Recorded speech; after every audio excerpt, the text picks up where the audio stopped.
Halo semuanya. Halo. Udah dapat MBG belum hari ini? Belum. Masih pagi kok. Masih pagi ya. Baru pagi.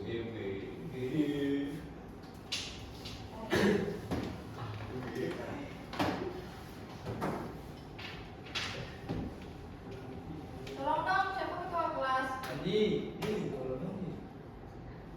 Masih tolong nih.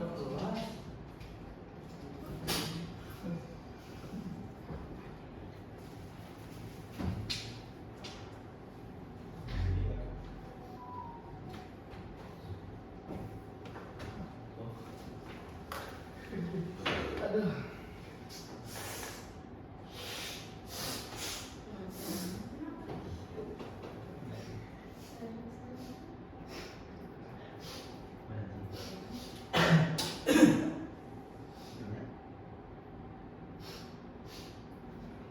Udah Bu ya. Makasih Adi. Oke, sebelumnya kalau ibu bilang selamat pagi, kalian jawab pagi, pagi, pagi, luar biasa, oke? Oke. Yang semangat. Selamat pagi semuanya. Oke, terima kasih ya. Baik, di sini ketua kelasnya Andi. Sebelum kita memulai pelajaran, langkah baiknya kita memulai doa dulu ya. Baik, jadi sebelum kita memulai pembelajaran, baiknya kita berdoa terlebih dahulu sesuai keinginan dan agama masing-masing. Berdoa mulai. Doa selesai. Oke, terima kasih Andi. Apakah hari ini ada yang tidak masuk kelas?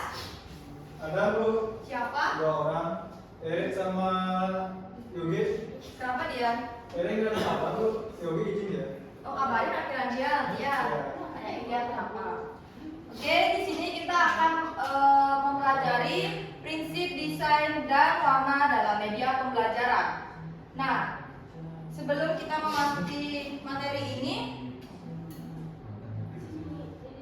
apa yang dimaksud dengan prinsip desain? Siapa yang bisa menjawab? Siapa yang tahu apa yang dimaksud dengan prinsip desain?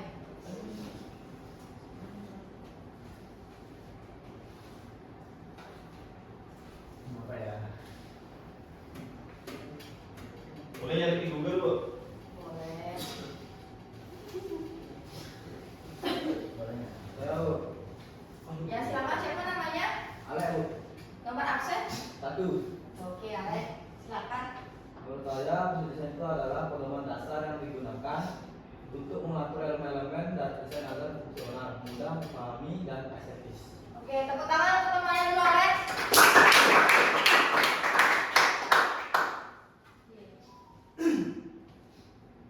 Nah, itu adalah prinsip desain. Prinsip desain adalah aturan, pedoman, atau konsep dasar yang digunakan untuk menciptakan karya visual agar terlihat harmonis, terstruktur, mudah dipahami, dan menarik. Nah, prinsip ini membuat desainer mengalami elemen-elemen desain seperti warna, garis, bentuk, tekstur, ruang, dan tipografi. Nah, sehingga hasil akhirnya tidak hanya indah tapi juga berfungsi sesuai tujuannya.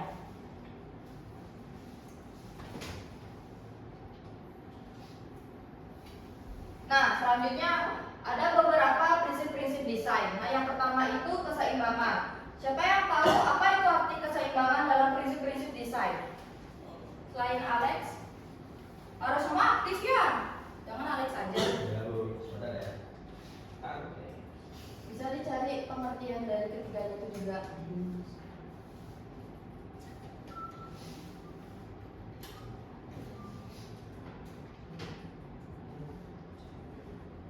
Oke, silakan. Ini kok bangku yang di depan aja nih angkat tangan ya. Aktif semuanya ya. Oke, bagus. Jadi balance atau keseimbangan dalam prinsip desain itu adalah pengaturan elemen visual agar desain terasa stabil dan tidak berat dan tidak terasa berat. Jadi sehingga nyaman dilihat dan mudah dipahami. Oke, terima kasih ya. Siapa namanya, Dek? Joko. Oh, Joko. Oke, tepuk tangan untuk Joko. Kita tahu kesatuan itu apa dalam prinsip. Oke, siapa namanya, Dek? Lestari Bu. Oke, Lestari, silakan. Jadi yang bagian kesatuan atau unity itu adalah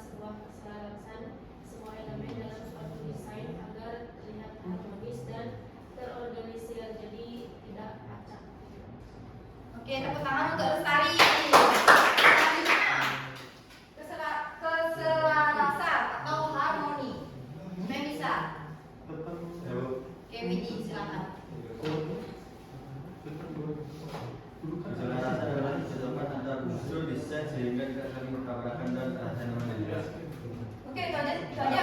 Oke, tepuk tangan untuk Widi. Nah, selanjutnya ada prinsip desain tentang kontras, irama, dan proporsi. Cari dulu pengertiannya ya. Aktif ya semuanya.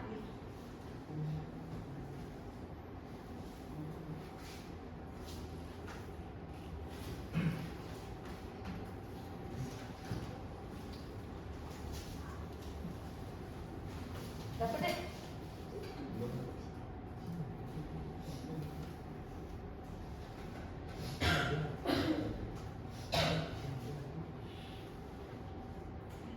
Dapat Bu. Dah. Dah. Siapa namanya, Dek? Udin Bu. Udin. Oke, silakan Udin, yang mana mau Udin? Semua bisa saya jawab ini Bu. Satu dong. Oh, satu-satu. Ya. Saya pilih yang kontras Bu. Oke, silakan. Nah, prinsip desain di kontras ini ciptakan perbedaan antara elemen desain untuk menarik perhatian, menonjolkan elemen penting dan meningkatkan keterbacaan atau creativity. Oke, tepuk tangan dulu untuk irama. Siapa yang tahu apa itu irama dalam prinsip-prinsip desain? Yang ke tangan, Naim.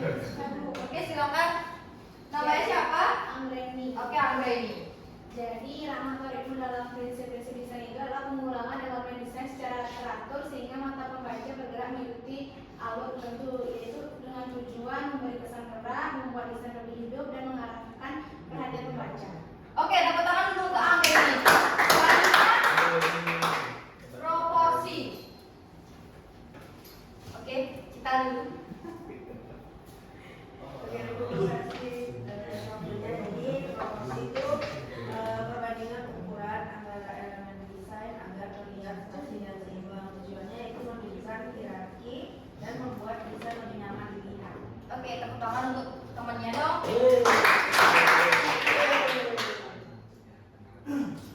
Oh, masih ada. Ada masih 3. Skala, kanan, dan ruang kosong. Yang belum dapat jawab nanti ya.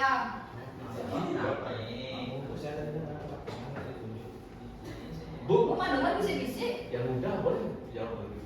Oh, boleh. Yang bisik-bisik ya. Prinsip desain Hari ini Ibu mengambil 3 nilai ya. Nilai individu, nilai kelompok, dan nilai tugas. Nanti ada ice breaking. Dijawab dulu, jangan asik-asik aja dulu. Udah ngeluarin laptop, masa udah nggak tahu? Saya katakan Bu. Oke, silakan. Siapa sih namanya itu? Udin Bu. Udah dapet MBG hari ini? Hah? Udah dapet MBG? Baru sini baru pindah Bu. Oh, baru pindah. Oh, dari mana? Dari Jember Bu. Oh, Jember. Ya, Jember. Coba, gimana sih bahasa Jembernya itu? Jemberanan. Oh, Jember. Jemberanan. Jember. Iya. Oke, bahasa lokat Jemberananya ya dulu ya. Bisa? Wayang selalu. Terus silakan dijawab. Pertama skala. Udah Ini makan, skalanya udah mengacu gede. pada ukuran elemen. Kita tunggu dulu kasih. Masih Bu. Prinsip desain pertama skala mengacu pada ukuran elemen dalam desain relatif terhadap elemen lain dan keseluruhan komposisi. Itu aja. Itu Oke, aja. tepuk tangan. Oke, selanjutnya. Siapa yang namanya? Nama saya Tuh. John Smith. Keren ya. Kamu dari mana? Dari yang di Bali? Saya Ya. Blasteran. Dari mana? Bali Amerika. Oh, bisa pakai bahasa Inggris kan? Amerika. Of course. Buat jawab bahasa Inggris. Jawab pakai bahasa Inggris. Karena saya sekolah di Bali. Kenapa nggak ngambil kelas tinggi deh? Kenapa nggak ngambil kelas? Soalnya SMK nggak ada. Ya Bu. Baik, di sini saya akan menjelaskan yaitu prinsip dari penekanan atau empasis. Nah, prinsip ini yaitu prinsip yang bertujuan untuk menciptakan satu titik fokus atau pusat perhatian dalam sebuah karya seni ataupun desain agar penikmat seni itu langsung tertuju pada elemen yang penting. Oke, tepuk tangan untuk namanya siapa? John. Oke, ada namanya. Yang terakhir. Oke, tuh. Tunggu-tunggu dari tadi diam aja. Pengertiannya dari ruang. Kenalin, nama saya Mahagota Adi Sodiana. Ada ya namanya ya? Biasa dipanggil Muklis. Oh. Izin menjawab, ruang kosong atau white space itu adalah suatu prinsip dalam desain yang dimana di area dalam suatu desain itu harus kosong, tidak berisi elemen visual seperti teks, gambar, dan objek. Kenapa begitu? Karena untuk menekankan suatu objek tersebut, ketika tidak ada ruang kosong, maka objek tersebut yang kita highlight akan kurang terlihat gitu. Ibu. Terima kasih. Oke, tepuk tangan untuk temannya.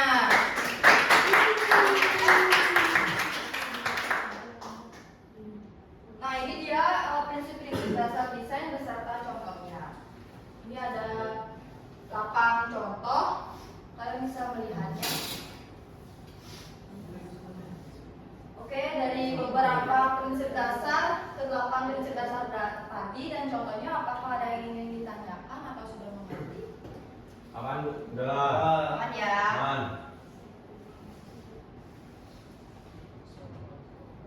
Nah, selanjutnya siapa tahu pengertian teori warna? Apa yang dimaksud dengan teori warna? Saya Oke, silakan. baik Bu. Menurut saya teori warna itu adalah sebuah teori yang menjelaskan atau menggambarkan kombinasi warna yang baik digunakan ketika kita ingin membuat sebuah desain ataupun karya seni. Oke, tepuk tangan untuk temannya yang melaksanakan. Selanjutnya, kita akan masuk ke pengertian teori warna. Nah, teori warna itu ada 3. Yang pertama itu ada roda warna, skema kombinasi warna, dan nilai warna. Nah, warna primer itu ada warna merah, kuning, biru. Nah, dasarnya itu adalah pembentukan dari warna lain. Selanjutnya ada warna sekunder. Nah, warna sekunder itu adalah hasil campuran 2 warna, yaitu hijau, orange, dan ungu. Yang ketiga ada warna tersier. Nah, hasil campuran warna tersier ini ditambah dengan sekunder, yaitu merah, orange, biru, dan hijau. Kalian di sini kan udah tahu warna-warna ya. Nanti kita akan kasih buktinya. Selanjutnya di skema kombinasi warna ini ada komplementer. Nah, warna ini berlawanan di roda warna sangat kontras, yaitu warna biru dan orange. Selanjutnya ada analog. Nah, warna yang berdampingan ini yaitu harmonis dan lembut. Selanjutnya triadik. Nah, 3 warna ini yang posisinya membentuk segitiga, cerah dan seimbang. Selanjutnya ada nilai warna. Nah, nilai warna ini putih lebih terang. Selanjutnya hitam itu lebih gelap, abu-abu itu lebih lembut. Oke, mengerti tentang warna, mengerti kan? Aman Bu. Nah, ini dia warna primer, sekunder, dan tersier. Sesuai kan sama yang tadi. Saya punya warna tekstil. Oke, bisa dilanjutkan? Bisa. Nah, ayo, siapa yang bisa menjawab pertanyaan ini? Ini nilai individu ya. Nanti ada nilai kelompoknya.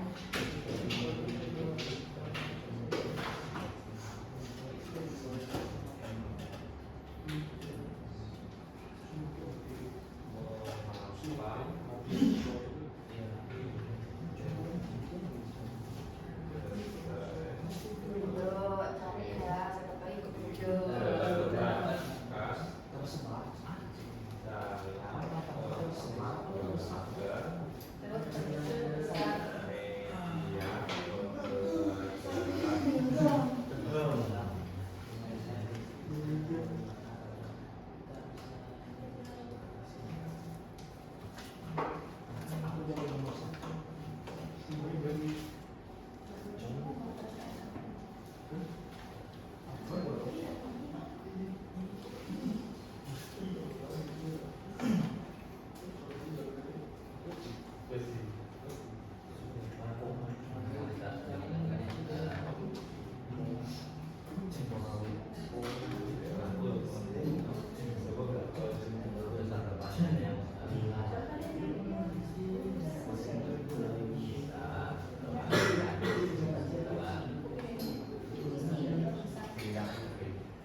jawab. Tunggu ya sebentar.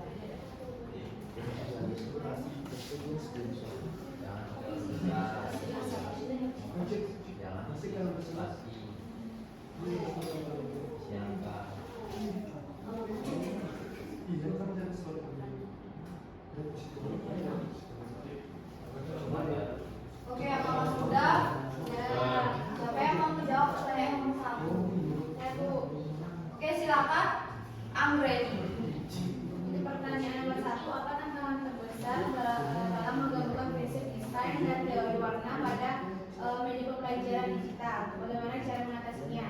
Nah, untuk jawabannya, tantangan terbesar adalah menjaga keseimbangan antara tampilan visual yang menarik dan keterbatasan materi. Nah, penggunaan warna yang berlebihan atau kontras yang kurang tepat dalam membuat peserta didik cepat lelah, bingung atau sulit fokus pada isi materi. Nah, cara mengatasinya yaitu dengan menggunakan palet warna terbatas dan konsisten untuk memastikan kontras warna teks dan latar belakang yang cukup jelas. Lalu mengutamakan fungsi edukatif bukan hanya estetika, dan juga yang terakhir melakukan uji coba tampilan pada pengguna sebelum digunakan secara luas. Sekian. Oke, terima kasih Anggreni atas jawabannya.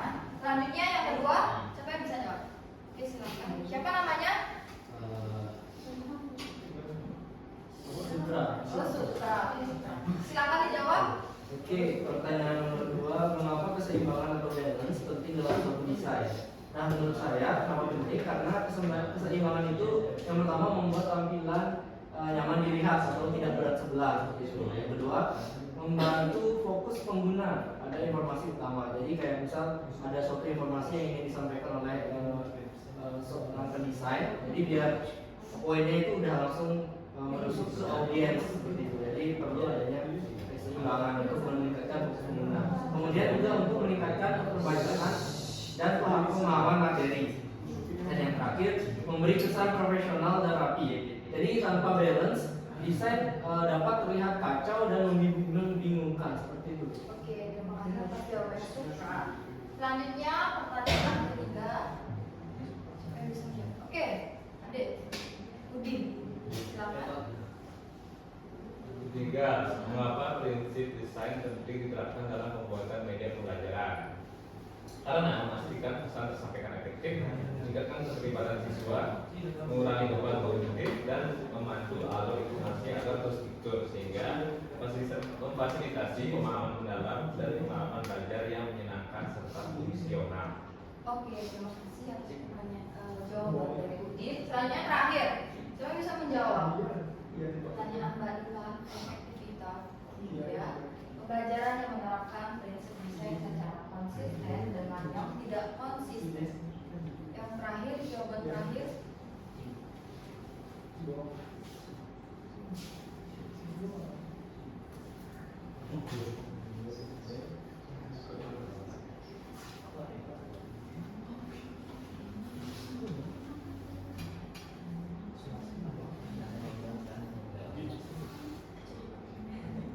Jawaban terakhir ada maksudnya? Oke, silakan. Siapa nama saya?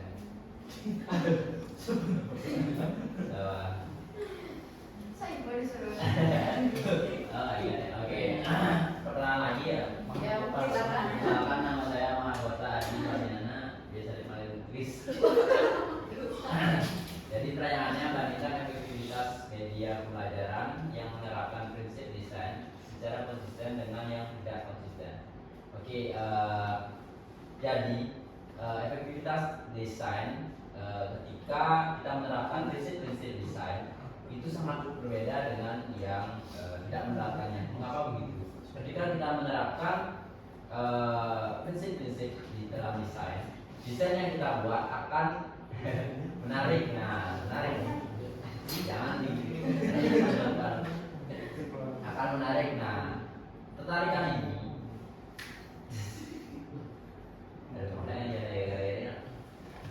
tertarikan ini aduh Erik Ya. aduh Erik ini nah dengan desain yang bagus maka akan meningkatkan ketertarikan. Misalkan kita ingin membaca bukunya dengan buku yang desain menarik, kita akan menjadi akan terus membacanya seperti itu. Nah, ketika desainnya itu amburadul, nah kita akan kebingungan. Nah, desain yang ketika kita menerapkan desain yang efektif juga Ditauin ya semuanya. Juga mengefisiensikan waktu ketika desainnya sudah dibaca, maka akan menambah waktu untuk memahami arti dari desain tersebut. Oke, terima kasih atas jawaban dari Bugis ya. Bugis ya. Nah, Bugis ya. Bugis. Oh, Bugis. Oke, terima kasih atas jawaban dari teman-teman semuanya. Selanjutnya, ada tugas. Jadi ketua kelas tolong diinfokan ya untuk teman-teman tidak sekolah, nanti difotokan dan kirim di grup WA. Jadi voting drive ya. Oke, selanjutnya kita akan main ice breaking deh.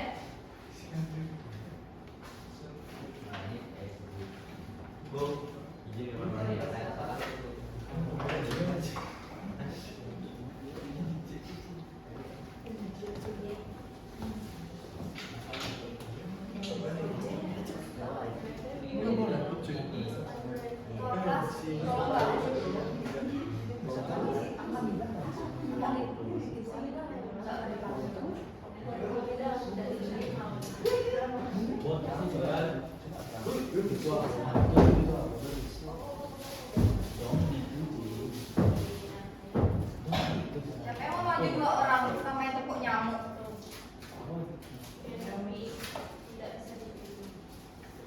Jadi jangan menepuk warna yang disebutkan. Kita tadi sudah belajar tentang warna.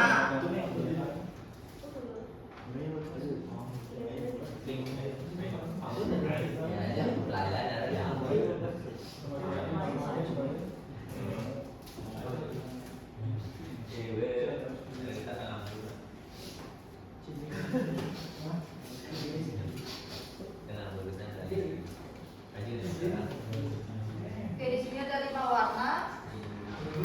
Siapa yang mau maju? 2 orang. Oke, silakan. Sambil perkenalan diri ya, berbaru. Asalnya di mana? Sendiri. Kemana?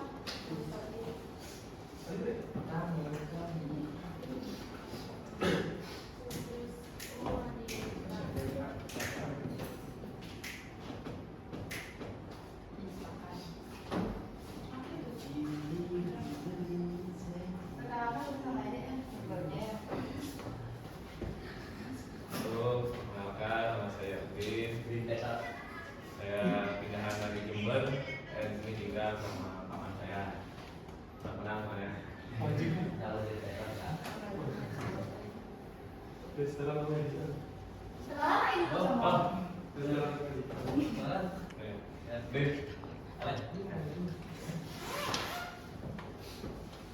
Oke, kalian udah tahu peraturannya di mana permainannya?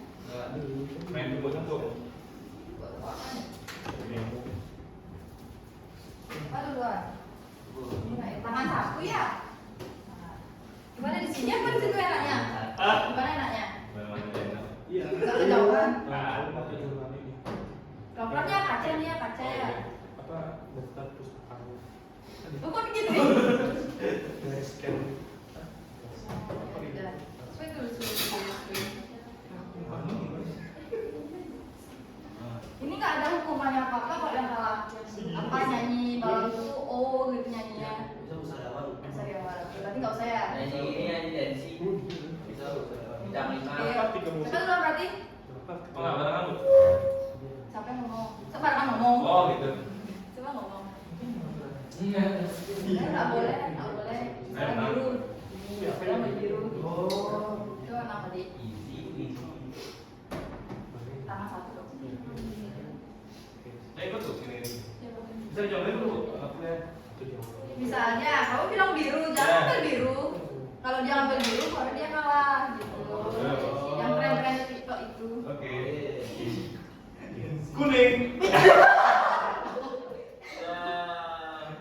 Oke, baru nyawanya tinggal berapa nih? Tinggal 4 ya? Apa lagi? Oke, serang. Dan?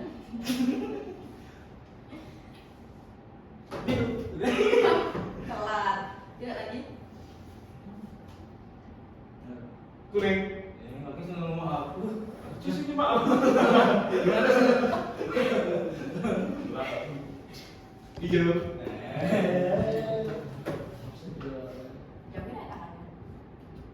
Jawabnya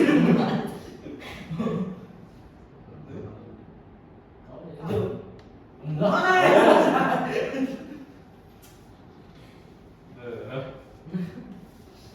Kuning. Konsentrasi ini.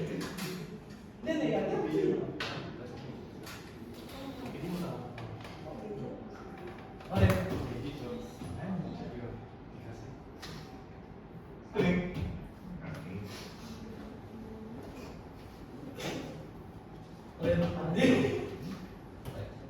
Hijau.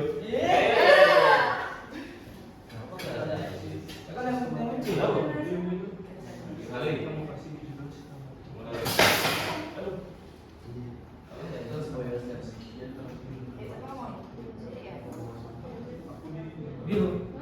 Oke, sekian saja ekspresinya. Tepuk tangan untuk teman-temannya dulu.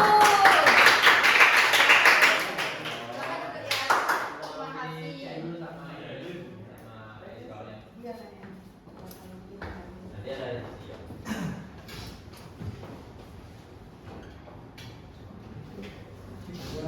Nah, adapun kesimpulan dari materi yang sudah saya sampaikan, kesimpulannya yaitu prinsip-prinsip dan teori warna itu membantu menciptakan media pembelajaran yang rapi, jelas, menarik, dan mudah dipahami.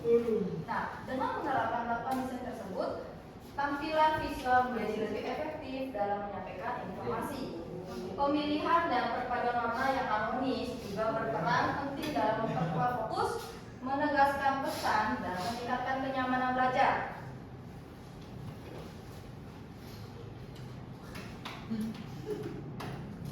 Oke, sekian itu saja yang materi sudah berikan.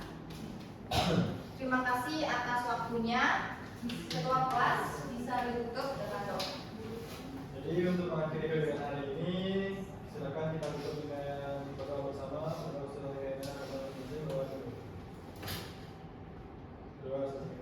Oke, terima kasih semuanya. Untuk ketua kelas ingatkan tugas individunya ya. Terima kasih. Terima kasih, Bu. Sama-sama.